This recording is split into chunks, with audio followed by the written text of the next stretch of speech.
Maka siapa saja kalau kita lihat ada saudara kita kebakaran dan seterusnya, kada perlu ditakuni, pin butuh bantuan, kada perlu langsung carikan bantuan. Ya.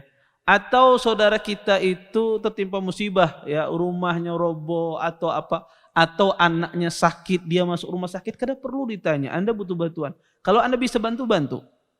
Ya. Nggak perlu menunggu dia. Kadang-kadang subhanallah, sebagian orang itu tidak mau dia minta-minta. Dia tidak mau menampakkan sama orang itu dia miskin. Tidak mau dia meminta-minta sama orang. Orang-orang semacam ini yang berhak kita bantu. Ya bukan orang yang datang ngetok rumah Anda. Orang-orang semacam ini dia yang menyembunyikan aibnya. Yang menyembunyikan kesusahannya. Makanya seorang muslim itu juga harus peka. Ya jeli. Ya. Apalagi itu jamaah masjid. Minalawas kada kelihatan nih kemana si nek. Ya makanya kita bertanya. Oh anak ulun sakit. Oh anaknya sakit. Si ini penghasilan seadanya kita bantu. Semacam itu seorang muslim. Kada perlu bertakun, nih kita perlu cari bantuan. Orang kalau sudah masuk anaknya rumah sakit, istrinya sakit, dia lagi sakit, misalnya orangnya pas-pasan, maka ini pasti orang ini butuh bantuan. Ya maka bergerak. Ya semacam itu seorang muslim. Ya. Kadang orang itu tidak menampakkan dia keletihannya, kesusahannya di hadapan orang. Karena dia ingin menjaga iffah dia, menjaga kehormatannya, dia tidak mau menampakkan kelemahannya di hadapan orang. Dan ini ya akhlak yang sangat mulia. Ya akhlak yang sangat mulia, dia hanya mengeluh kepada Allah Subhanahu wa taala. Nah, kita yang belajar, kita yang mengerti ini, jangan pura-pura kada paham. Ya. Jangan pura-pura kada tahu. Ya. Maka kalau kita punya kelebihan harta, keluasan harta, bantu. Ya. Bahkan Anda membantu pada kondisi semacam ini, kena berbeda. Ya. Ini rumus dalam bersedekah. Maka Anda juga harus cerdas dalam bersedekah.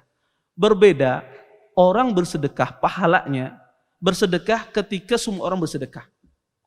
Anda bersedekah, ini semua orang bersedekah, itu berbeda ketika bersedekah di waktu orang tidak mau bersedekah.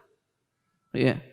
Ada orang ini, ya, banyak orang tidak mau bersedekah karena tidak dimintai donasi misalnya. Nah, Anda bersedekah di saat-saat itu, maka pahalanya sangat besar di sisi Allah Subhanahu wa taala.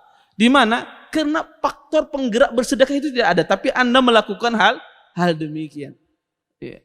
Makanya kata para ulama, ya, tidak sama orang yang berinfak, ya, atau orang yang berjihad, ya, beramal sebelum penaklukan kota Mekah dengan setelah penaklukan kota Mekah. Tentunya sebelum penaklukan kota Mekah itu sangat susah dalam beramal, sangat susah dalam bersedekah. Ya. Sama seperti hendak membangun masjid. Ya. Masjid ketika baru dibangun luar biasa mencari duitnya, ya luar biasa mencari donasinya, luar biasa, ya. Tetapi kalau masjid itu sudah jadi, sudah apa, sangat mudah orang mencari donasi. Yang berinfak di awal-awal ini besar banget pahalanya di sisi Allah Subhanahu wa taala. Kenapa? Karena faktor dia ingin mendorong untuk bersedekah itu tidak ada, itu semata-mata karena Allah Subhanahu wa taala. Maka jadilah Anda orang terdepan dalam segala hal bersedekah. Ya. Anda ketika Anda melihat ada saudara Anda, kan usah ngal-ngali, kita ini di masjid pasti kenal berataan. Dan kita tahu semua profesi saudara kita. Iya. Jangan sampai, dan ini yang miris kadang-kadang di ikhwah itu, ya. Ini saudaranya dapat kesusahan, tidak mau membantu sampai saudaranya itu berkisah, ya. Sampai dia berkisah, ulun kada bisi ini hanya Anda perlu dia berkisah. Kalau kita tahu dia dapat musibah, langsung kita bantu. Dan seperti itulah yang dilakukan oleh Nabi sallallahu alaihi wasallam. Terima kasih. Jazakumullah khairan wa barakallahu fikum. Video ini dibuat atas partisipasi dari donasi Anda. Semoga menjadi amal jariah bagi Anda semuanya.